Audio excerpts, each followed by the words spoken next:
Most job descriptions list good communication skills as a key criteria for selection. But what exactly are good communication skills? Perhaps the most important communication skill is the ability to communicate a message clearly and in a way which will achieve the result you want. An important communication may need to be planned so that you can be sure that the message is clear. If your communication is too long and complicated, you may lose the listener's or reader's attention. If it is too short, you may miss out vital information or give the impression that you're not really interested in the result. So, part of communicating effectively has to be considering the impact of your message on the reader or listener. And this requires empathy, or the ability to understand how the other person may be receiving your message. It is important to set the right tone. How formal the communication is will depend on the context, but good communication is always warm, friendly, and showing respect for the other person. And of course, communication is not one way. Being a good listener is just as important as being a good speaker. It is vital to pay attention to what the other person is saying and not just spend the time thinking about the next thing you want to say. Show them you are listening by asking appropriate questions or summarising what they have said. Communication skills are important throughout life. Good communicators will not only explain things clearly, but they are also willing to ask for clarification when they need it. As students, this means that they are likely to produce a higher standard of work. As employees, they will be more effective and make fewer mistakes. Being a good leader or a good team member depends on good communication. And good communicators also tend to have better relationships with friends and peers because they are able to sort out any misunderstandings quickly and effectively and to ask for what they need. Most analysts agree that the world of work is changing fast and could be almost unrecognisable by the time our students reach their 30s.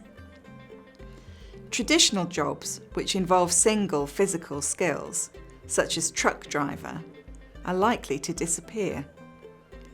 And the jobs which replace them will require interpersonal skills, at which humans, rather than artificial intelligence, are best placed to succeed.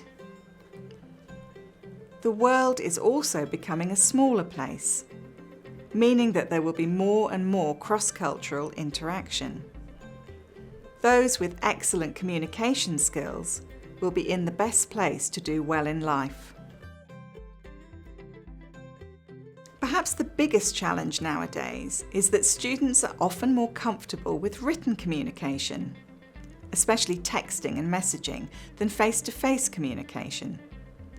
All forms of communication are important, but to meet this challenge, we need to ensure that our students are able to communicate effectively and appropriately in a wide variety of ways, both written and spoken.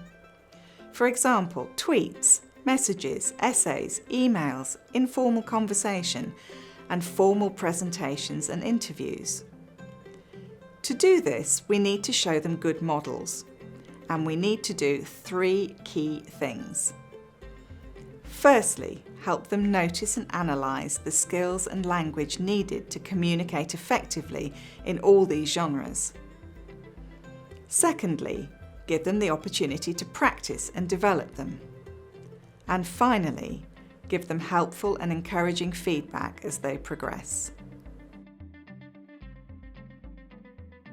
Communication skills can be broken down into 4 sections: physical, cognitive, linguistic, and social and emotional. Physically, students need to understand the impact of body language and how to communicate and command interest and attention. Cognitively, we can teach them such skills as how to build a compelling and logical argument or how to be persuasive.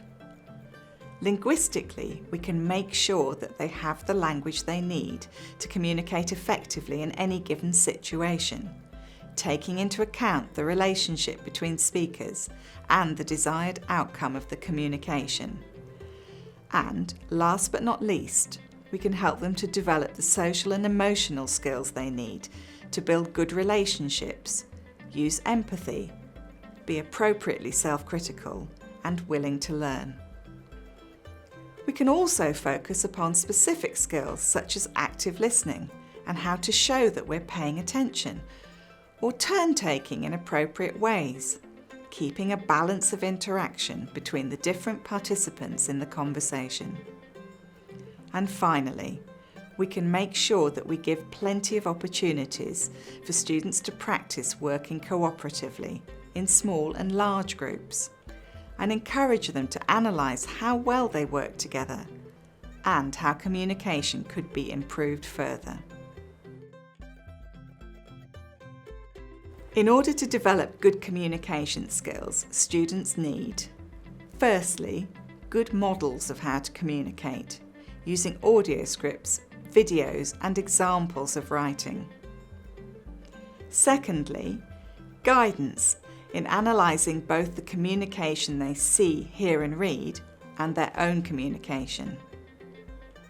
And thirdly, plenty of practice and feedback so that they can consistently develop their communication skills. Teaching our students these skills is one of the best things we can do for them to help them to do well in life, both in their careers and in their relationships with others. I hope you join me in the next video in this series, which is all about planning, prioritising and organising skills.